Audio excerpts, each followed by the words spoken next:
बेलापूर येथे पवित्र ईद उल अजाहची नमाज पठणसाठी बेलापूर बुद्रुकची जामा मस्जिदमध्ये जमा होऊन झेंडा चौक ते नगर रोड ईदगा मैदानात नमाज पठणसाठी हजारोच्या संख्येने मुस्लिम बांधव उपस्थित होते।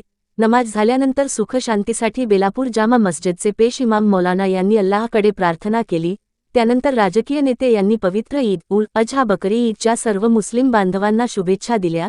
तसेच माजी जिल्हा परिषद सदस्य शरद नवले पाटील व माजी कृषी उत्पन्न बाजार समिती उपसभापती अभिषेक खंडागळे पाटील, बेलापूर पोलीस स्टेशनचे सहाय्यक फौजदार हापसे दादा व बडे दादा यांनी चौक मोठा पोलीस बंदोबस्त केला होता। शाह कब्रस्तानच्या सर्व हिंदू मुस्लिम बांधवांना ईद उल अजहा बकरी ईदच्या शुभेच्छा दिल्या। शेवटी मोहसिन सय्यद यांनी आभार मानले।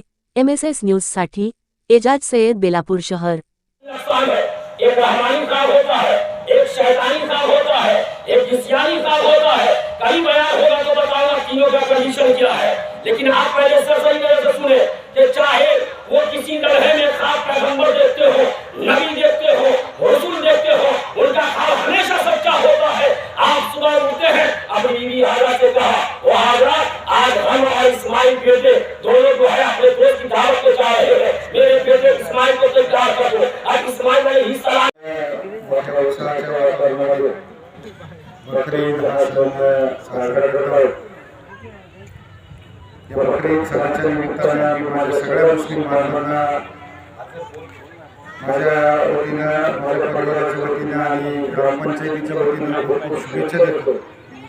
आणि या ईद सणाच्या निमित्तानं परमेश्वराकडे एकच प्रार्थना करतो की आपल्या सर्वांच्या आयुष्यामध्ये सुख, समाधान, शांती आणि चांगलं आरोग्य आपल्या सर्वांना मिळो अशी प्रार्थना करतो। पुन्हा एकदा माझ्या सर्व मुस्लिम बांधवांना आजच्या ईद सणाच्या खूप खूप शुभेच्छा देऊन थांबतो। धन्यवाद। आज आपल्या गावामध्ये बकरी ईद अतिशय शांततेच्या वातावरणात आणि उत्साहाच्या वातावरणात संपन्न होत आहे। मी आपल्या सगळ्या मुस्लिम बांधवांना बकरी ईदच्या हार्दिक शुभेच्छा देतो आणि ते गेट दुरुस्त करून देण्याची जबाबदारी आमची आहे। ती निश्चितपणे दुरुस्त करून देऊ अशी ग्वाही देतो आणि थांबतो।